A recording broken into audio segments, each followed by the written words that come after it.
Uno de los proyectos de este canal consiste en investigar las épocas menos conocidas de la historia de los Lakers. Existe mucha información disponible sobre los años más exitosos de la franquicia, pero no tanta sobre aquellas temporadas en las que el equipo se mantuvo lejos de la élite de la NBA.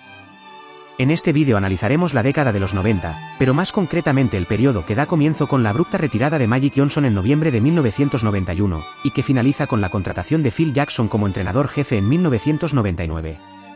Fueron 8 temporadas llenas de sinsabores, pero también de momentos cruciales sin los cuales no puede entenderse debidamente el retorno a la gloria del nuevo siglo. Además, por aquellos Lakers transitaron muchos jugadores carismáticos que merecen ser recordados, pero quisiéramos dedicar esta retrospectiva a uno de ellos en particular, recientemente desaparecido. Elden Jerome Campbell, descanse en paz.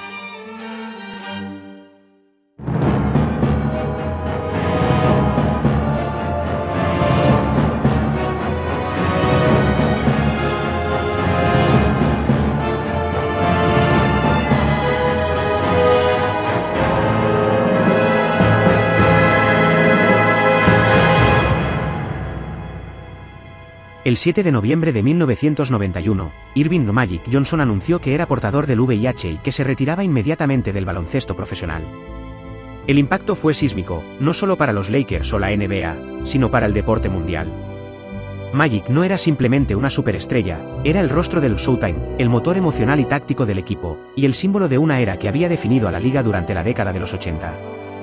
En lo deportivo, su retirada dejó a los Lakers huérfanos de liderazgo y creatividad. En lo institucional, obligó a la franquicia a reinventarse sin tiempo para la planificación.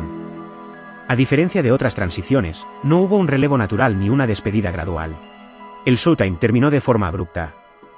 No obstante, conviene tener en cuenta que aunque los Lakers habían llegado a la final del 91 y que nunca habían dejado de ser un equipo competitivo, su estilo de juego se había ralentizado mucho en los últimos años.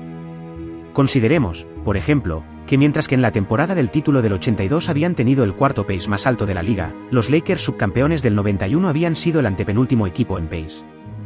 Era un síntoma de que la estructura del equipo había cambiado, y que no solo Magic, sino también jugadores como A.C. Green, Byron Scott, James Worthy y Michael Thompson estaban notando el paso de los años. De hecho, Thompson había anunciado su retirada meses antes del anuncio de Magic. En resumidas cuentas, los Lakers de principios de los 90 se las habían arreglado para mantenerse competitivos aún renunciando en parte a su juego ochentero. Nuevos jugadores habían aportado el talento necesario para llegar a la final del 91, como el pívot Vlade Divac, un acierto en el pick 26 del draft del 89, o el ala pívot Sam Perkins, al que adquirieron en la agencia libre del 90 y que fue el tercer jugador en minutos esa temporada.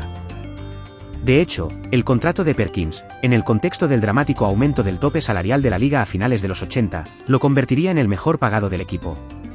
En las finales contra los Bulls, aunque su presencia fue testimonial, los Lakers también contaron con el pívot rookie Elden Campbell, a quien habían drafteado en el pick 27 del draft del 90. Tras perder la final contra los Bulls en el 91, los Lakers tomaron la precaución de firmar un base de rotación fiable para Magic. Lo consiguieron en la forma de Sedal Threat, un jugador que de hecho había terminado la temporada ganándose la titularidad en los Sonics.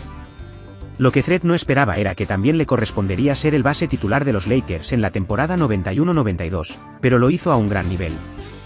Por supuesto, no pudo replicar el nivel de Magic, pero fue el segundo jugador del equipo en minutos, el segundo en porcentajes de tiro, el tercero en puntos y el primero en asistencias. La primera temporada post-Magic implicó bajar de las 58 victorias en temporada regular a las 43. Llegaron a darse curiosos quintetos esta temporada, especialmente altos, en los que Elden Campbell de 2.13, Vlade Divac de 2.16 y A.C. Green de 2.6, llegaron a coincidir como titulares.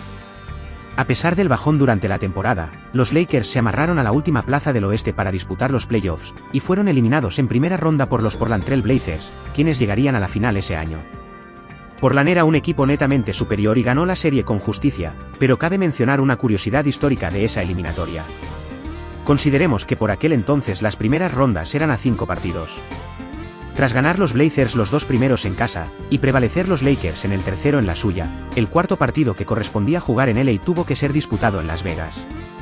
Este hecho insólito se debió a los graves disturbios que estaban teniendo lugar en Los Ángeles aquellos días. Los Lakers no pudieron jugar el cuarto partido en el Forum, y fueron vapuleados y eliminados por los Blazers en el Thomas & Mack Center de Las Vegas. Fue un final tan extraño y amargo como lo había sido toda la primera temporada sin Magic. Llegamos así al verano de 1992, en el que si algo quedó claro desde el principio fue que ni Mike Dunleavy quería continuar con el proyecto, ni los Lakers lo veían como el entrenador del porvenir. Como al parecer existía un interés mutuo entre Dunleavy y los Bucks, los Lakers se lo traspasaron a cambio de un par de segundas rondas.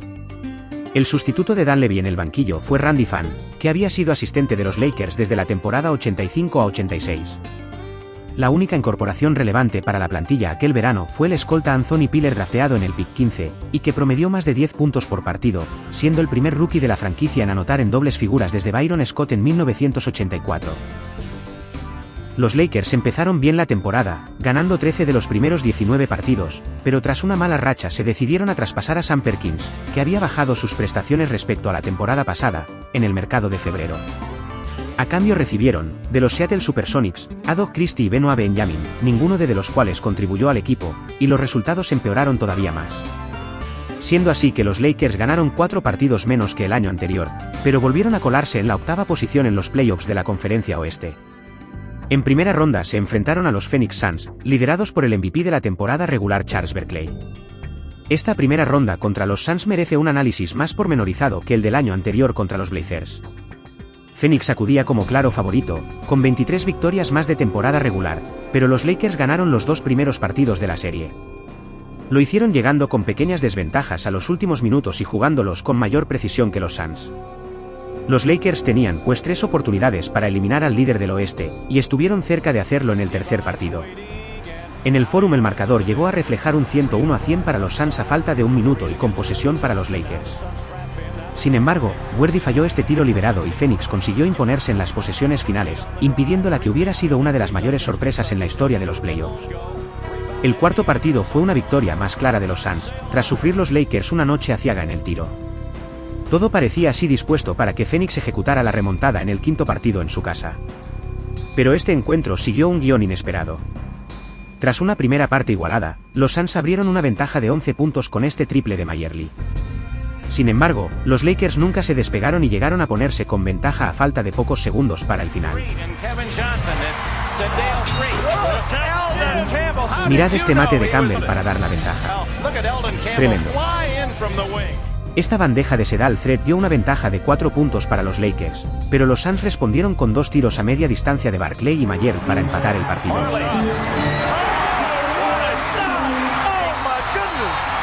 Este triple de Byron Scott fue lo único que pudieron sacar los Lakers en su último ataque, así que el partido se fue a la prórroga. En los 5 minutos extra los Suns anotaron 17 puntos, que al fin y al cabo no dejaban de ser el mejor equipo ofensivo de la liga, y los Lakers no pudieron mantener este ritmo anotador. Los Lakers sucumbieron así ante el equipo que, posteriormente, jugaría las finales contra los Bulls de Jordan. Fue un final triste, sin duda, pero visto en perspectiva los Lakers jugaron una serie admirable y sus aficionados pudimos sentirnos orgullosos de un equipo que supo mantenerse fiel a su historia competitiva. Esto cambió el año siguiente. En la temporada 1993 a 94 los Lakers simplemente se desplomaron, y con un récord de 33 a 49, faltaron a los playoffs por primera vez desde 1976. Esto ocurrió en diversas fases.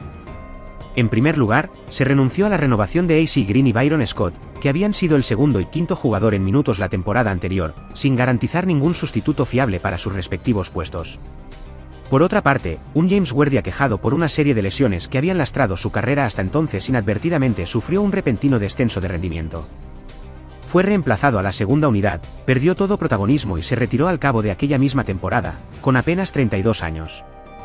Se trataba de una NBA diferente, cada vez más defensiva, en la que los Lakers no contaban con la calidad ofensiva suficiente para competir, y su propia defensa era de las peores de la liga. Convertido así en un equipo sin identidad, Phan fue cesado como entrenador a finales de marzo y sustituido por Magic Johnson, que solo entrenó a los Lakers los últimos 16 partidos de la liga con un balance de 5-11. Terminada la desastrosa temporada, la única noticia positiva que cabía extraer era la adquisición de Nick Van Exel en la segunda ronda del draft, quien ya en su año rookie fue el segundo jugador del equipo en minutos disputados, con unos promedios de 13,6 puntos y 5,8 asistencias. Sustituyó a Thread como base titular, y su temporada sophomore estaba a punto de cimentar un enorme paso delante de los Lakers en el curso 94-95. Pero este paso adelante necesitó de muchos otros cambios en la estructura del equipo. Primeramente, los Lakers ficharon a Del Harris como entrenador jefe. Harris había llevado a los Rockets del 81 a la final, eliminando por el camino a los Lakers, y en general había demostrado ser un entrenador sólido de temporada regular en los 80, tanto en Houston como en Milwaukee. Curiosamente, era el entrenador del que se habían deshecho los Bucks para adquirir después a Mike Dunleavy. Aunque los Lakers seguramente no lo consideraran una solución a todos sus problemas, vieron en Harris la capacidad de mejorar la consistencia del equipo, una apuesta que los hechos demostraron acertada. Los Lakers mejoraron en 15 victorias y Harris recibió el premio al entrenador del año.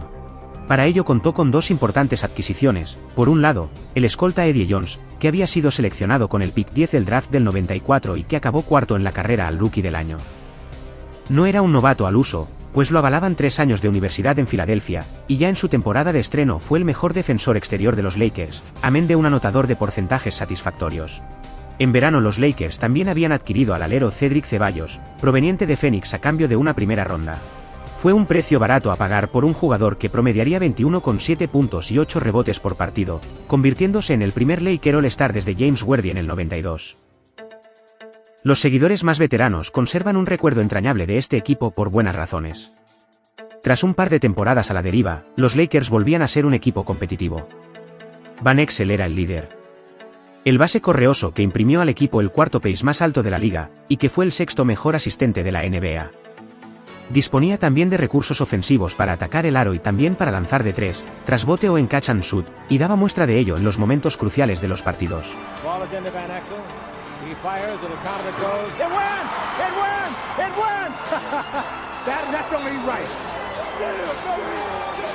Ceballos fue el máximo anotador, aunque no necesitaba mucho balón para producir.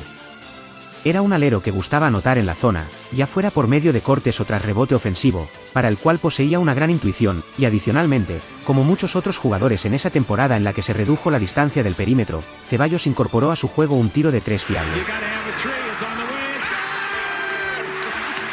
El tío acabó 15º en las votaciones por el MVP de la temporada. Eddie Jones era la joven promesa, un escolta de gran explosividad que dejó mates para el recuerdo, pero también un tirador fiable y un protector de líneas de pase digno de consideración que terminó sexto de la liga en robos. El juego interior, formado por Divac y Campbell, ya contaba con experiencia contrastada.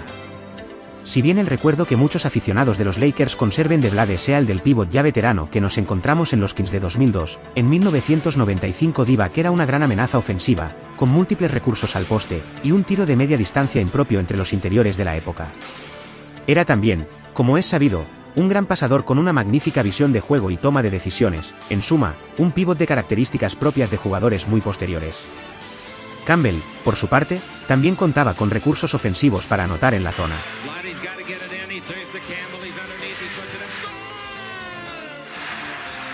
Era, adicionalmente, una importante presencia defensiva al poste, con gran capacidad taponadora.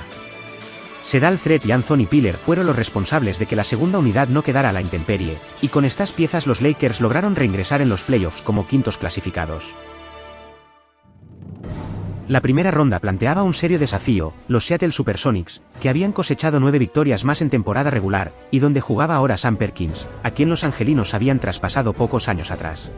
Los Lakers volvían, pues, a jugar una primera ronda como underdogs. Pero los Sonics jugaban psicológicamente condicionados por el hecho de haber sido eliminados en la primera ronda del año pasado contra los Denver Nuggets, los octavos clasificados, cosa que jamás había ocurrido en la historia.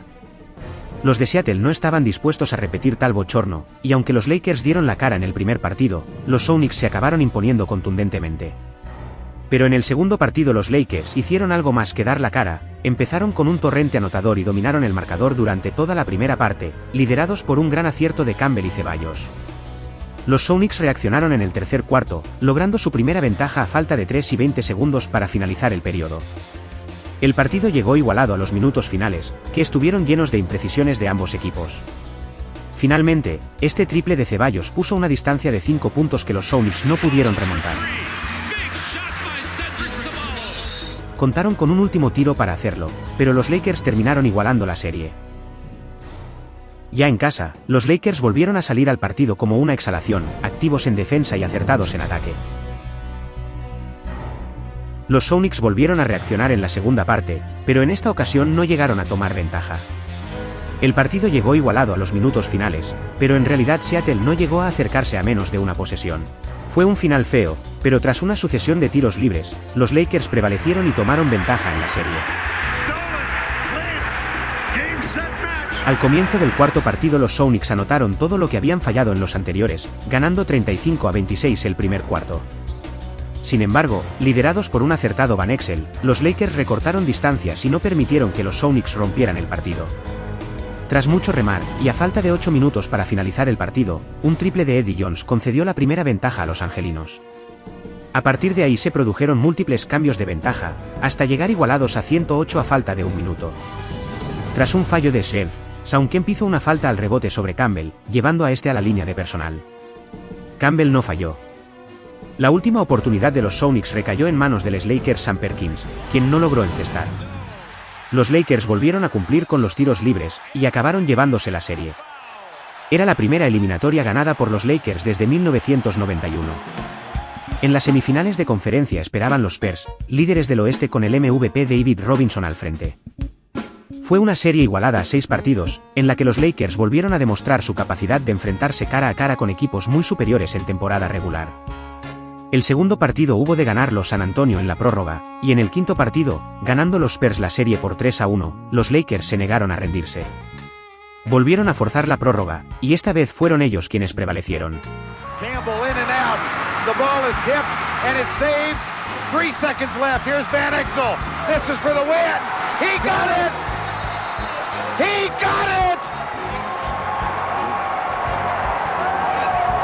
En el sexto partido en LA los Lakers también se mostraron combativos, llegando con posibilidades a los últimos minutos, pero los Spurs acabaron imponiéndose dando por finalizada la temporada angelina. Los Spurs accedieron a las finales de conferencia, donde serían derrotados por los Rockets de Olajuwon, que habían acabado la temporada regular con una victoria menos que los Lakers. Los Lakers habían dado un indudable paso adelante en la temporada 94-95, y siendo su núcleo muy joven se esperaban grandes cosas de ellos en años venideros. No obstante, lo cierto es que los Lakers no emprendieron ninguna transacción para reforzarse de cara a la temporada siguiente. Simplemente se confió en la progresión de sus mejores jugadores, y estos respondieron, ganando 5 partidos más que en la temporada anterior.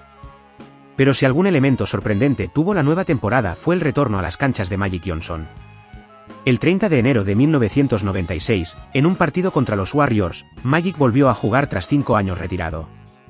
Su participación en el equipo no fue testimonial, aunque comenzó desde el banquillo, jugó casi 30 minutos por partido. Si bien su rendimiento fue más que aceptable, aquí se muestran sus promedios. El retorno de Johnson provocó dificultades tanto dentro como fuera de la cancha. Cedric Ceballos, molesto por la reducción de su tiempo de juego, abandonó el equipo durante varios días. Se perdió 2 partidos y fue despojado de su rango de capitán. También es digno de mención que Nick Van Exel recibió una suspensión de 7 partidos por golpear al árbitro Ron Garretson durante un partido el 9 de abril. Magic criticó públicamente a Van Exel, calificando sus acciones de inexcusables. Pero el propio Johnson fue suspendido 5 días después, tras empujar al árbitro Scott Foster. También se perdió varios partidos por una lesión en la pantorrilla. A pesar de estas dificultades, los Lakers terminaron con un récord de 53-29 y el cuarto puesto en los playoffs del oeste. Los Lakers se enfrentaban a los vigentes campeones, los Rockets, con factor cancha a favor, pero la serie se puso cuesta arriba desde el principio, cuando Houston se llevó el primer partido por 4 puntos.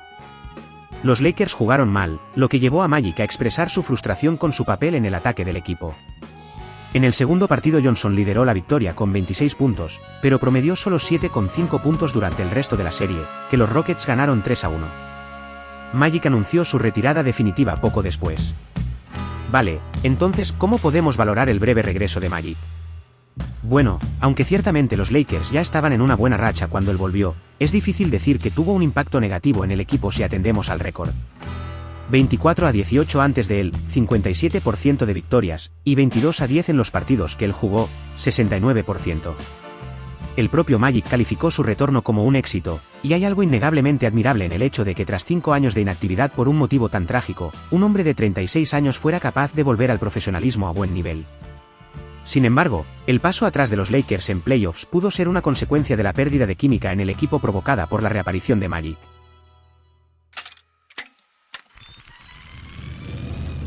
En cualquier caso, con Magic ya fuera de escena, los Lakers se enfrentaban a la tarea de reconstruir un equipo competitivo para la próxima temporada.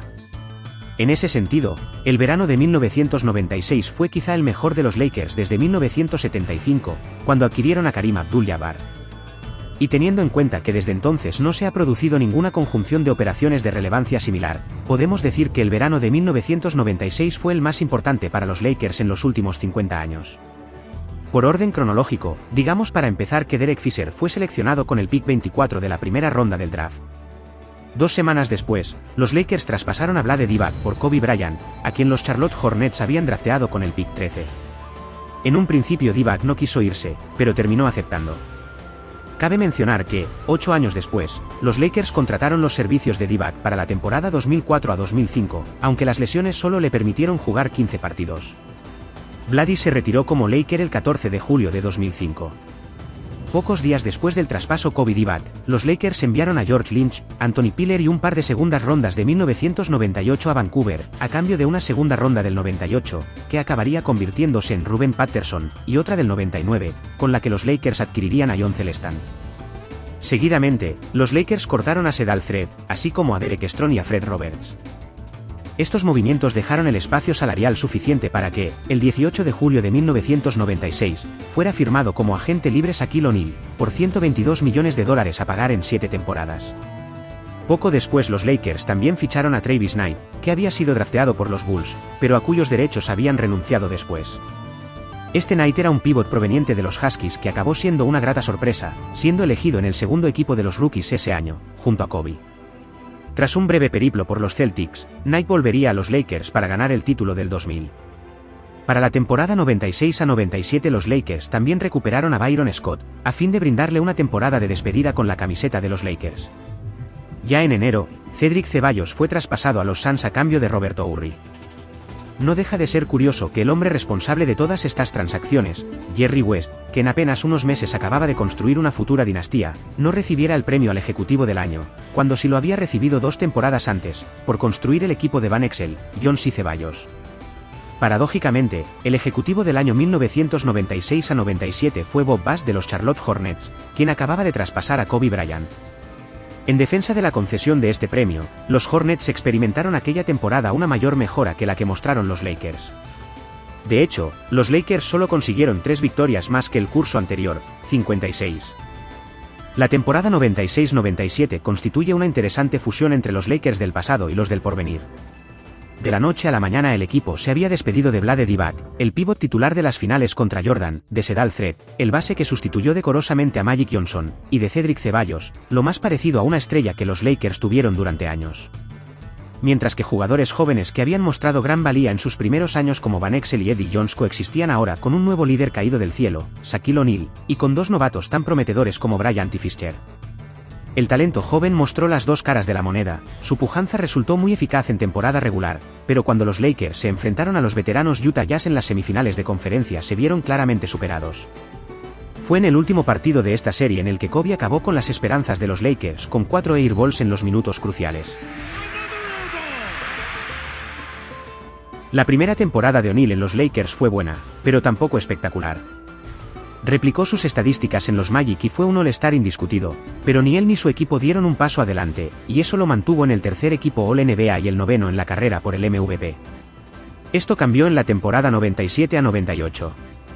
Los Lakers alcanzaron las 61 victorias por primera vez desde 1990, jugando al pace más alto de la liga, y O'Neal fue seleccionado en el quinteto ideal de la NBA, quedando cuarto en las votaciones por el MVP.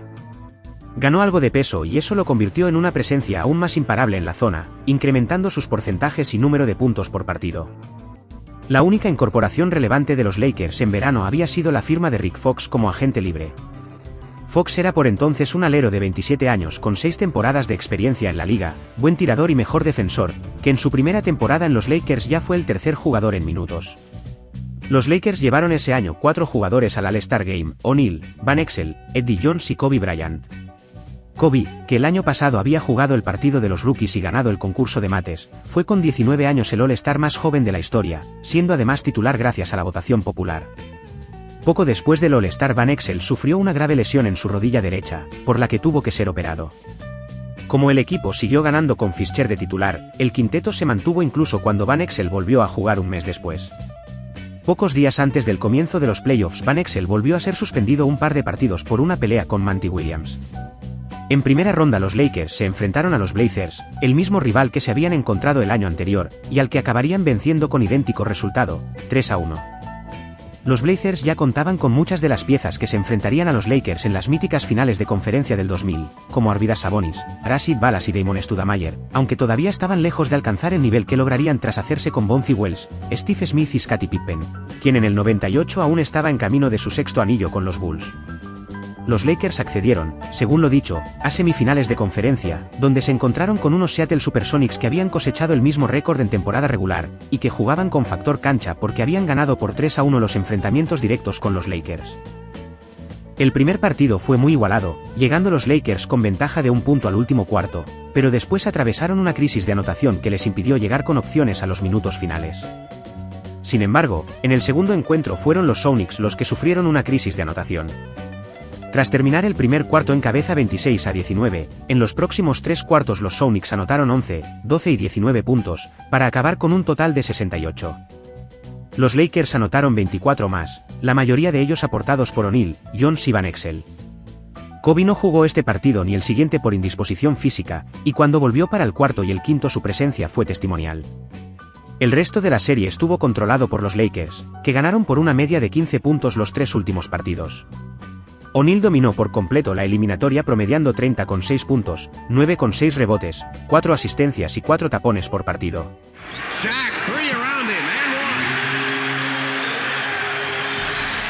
Los Lakers se enfrentaron en las finales de conferencia a los Utah Jazz, contra quienes habían perdido el año anterior. En el primer partido los Jazz demostraron que seguían siendo superiores, apalizando a los Lakers 112-77. Las únicas posibilidades reales de los angelinos para mantenerse vivos en la serie radicaron en el segundo partido, en el cual estuvieron con ventaja 34 de los 48 minutos. Los Lakers llegaron a ir 3 arriba en el último cuarto, pero un parcial de 11-0 de los Jazz les puso el partido muy cuesta arriba. Hicieron un último esfuerzo, llegando a ponerse 2 abajo con 2 tiros libres de Fischer para empatar el partido, pero solo metió el primero, y los Jazz no perdonaron en los segundos finales. Merece la pena señalar que los Lakers fallaron 11 tiros libres en este partido, y que en general fueron el equipo con peor porcentaje de tiros libres de todos los playoffs. Los Lakers fallaron 15 tiros libres en el tercer partido, que perdieron de 11, quedando 0-3 en la eliminatoria. Antes del cuarto y definitivo partido Van Exel protagonizó el famoso incidente del 1-2-3 Cancún, tras el cual sería traspasado a los Nuggets a cambio de Tony Batty y Tyronn Lue. Los Lakers reforzaron el puesto de base fichando a Derek Harper, que no es el mismo Harper que ficharían al año siguiente, y con el que ganarían 2 títulos, sino uno todavía más viejo que él. A pesar de los 37 años que cargaba a sus espaldas, Harper lo hizo tan bien que usurpó la titularidad a su joven tocayo al comienzo de la temporada del lockout. Sin embargo, los Lakers en su conjunto no empezaron con buen pie. Tras un inicio de 3 victorias y 3 derrotas, Harris fue despedido, siendo sustituido por Kurt Rambis. El 23 de febrero del 99 los Lakers ficharon a Dennis Rodman, del que se desharían 23 partidos después tras un enfrentamiento con Rambis. El 10 de marzo se traspasó a Elden Campbell y Eddie Jones a los Charlotte Hornets, a cambio de B.J. Armstrong, J.R. Reid y Glenn Rice. Armstrong fue inmediatamente cortado, pero Reid tuvo cierto protagonismo, llegando a la titularidad en los últimos partidos de temporada regular y durante los playoffs. Después de todo, era un ala pívot contrastado con 10 años de experiencia y que estaba promediando 15 puntos en los Hornets en el momento en que fue traspasado. Sin embargo, se le confirieron minutos inconstantes y los Lakers acabaron prescindiendo de sus servicios para la próxima temporada. De quien no prescindirían los Lakers sería de Glenn Rice, que se convertiría en la tercera espada de los Lakers campeones del 2000. La despedida de Eddie Jones puede explicarse como la inevitable consecuencia de la explosión de Kobe Bryant en la temporada 98-99. Para entonces, Kobe era demasiado bueno a ambos lados de la pista como para que Jones limitara sus minutos. Bryant siempre reconocería la importante labor como mentor que Jones ejerció sobre él, tanto en los años previos a su ingreso en la liga, puesto que Kobe y Jones compartían un pasado común en Filadelfia, como durante las 2 temporadas y media que compartieron en los Lakers. En cuanto a Elden Campbell, su traspaso implicó la despedida del último Laker que había jugado las finales del 91. Teniendo en cuenta que vivió en los Lakers casi todas las temporadas entre el anillo del 88 y el del 2000, su carrera podría parecer algo amarga, pero cabe recordar que Campbell fue campeón de la NBA en 2004 con los Detroit Pistons, que vencieron al equipo que lo drafteó y cuyos colores Campbell defendió durante toda una década. Tras todos estos cambios, los Lakers llegaron a las semifinales del oeste de 1999 con un equipo casi indistinguible del que ganaría el anillo la temporada próxima. Por eso mismo cabe preguntarse por lo que les hizo fracasar, siendo barridos por San Antonio. Bueno, en primer lugar hay que destacar que aquellos Spurs eran el mejor equipo de la liga, así lo habían mostrado durante toda la temporada, y así lo demostrarían en playoffs, coronándose campeones perdiendo apenas 2 partidos en toda la postemporada. Una diferencia importante ante los Lakers es que contaban con un entrenador más experimentado y que a la larga demostraría ser uno de los mejores de la historia. El emparejamiento se equilibró mucho cuando los Lakers adquirieron a un entrenador a la altura de Popovich. Por otra parte, el núcleo joven de los Lakers formado por Fisher y Kobe, era un año más joven de lo que sería una temporada después, lo que en este caso quiere decir que eran un año peores. Aunque tuvieron buenos momentos durante la serie, su inconsistencia costó cara a los Lakers. Finalmente, O'Neal también rindió por debajo de su nivel habitual, ante una pareja defensiva como la formada por Duncan y Robinson. Por hacernos una idea, en la serie de 2001 en la que los Lakers barrieron a los Spurs, Robinson jugó 10 minutos menos por partido que en el 99 y tenía ya 35 años. No es que los Lakers no contaran con opciones durante la serie del 99. Tras perder el primer partido, en el segundo los Lakers llegaron a ponerse uno arriba a falta de 36 segundos, con este triplazo de Bryant sobre Duncan. Pero después Kobe falló 2 tiros libres que hubieran agrandado la ventaja de los Lakers, y Duncan respondió con la canasta ganadora. En la última posesión Bryant y Fisher se las arreglaron para perder el balón. A esto me refería con lo de la irregularidad de los jóvenes. En el tercer partido los Lakers también contaron con opciones, poniéndose uno arriba a falta de 2 minutos, pero volvieron a gestionar mal las últimas posesiones y los Spurs no perdonaron. El cuarto partido lo perdieron los Lakers por 11 puntos, habiendo fallado 14 tiros libres durante todo el partido, 11 de los cuales a cuenta de Shaq. A lo largo de toda la serie los Lakers lanzaron un 64% en tiros libres, y O'Neal falló 32 de ellos. Al acabar la temporada el pívot de los Lakers estaba lógicamente disgustado, pero no tanto con su rendimiento en los tiros libres como con su entrenador. O'Neal dejó claro a Jerry West que no volvería a jugar para Rambis, y solo parecían haber 3 propuestas factibles para su relevo. Chuck Daly, el mítico entrenador de los Pistons bicampeones y del Dream Team, Bob Hill, al que Shaq había conocido en Orlando y después había llevado a los Spurs al mejor récord en la temporada 94-95, y Phil Jackson, que tras ganar 6 anillos con los Bulls se había tomado un año sabático. Y bien, de todos es sabido quién fue el elegido y qué fue lo que vino después. Confiamos en que esta retrospectiva haya servido para enseñar lo que vino antes. Si te ha servido a ti, considera suscribirte al canal y darle al like para conocer más sobre la historia de los Lakers.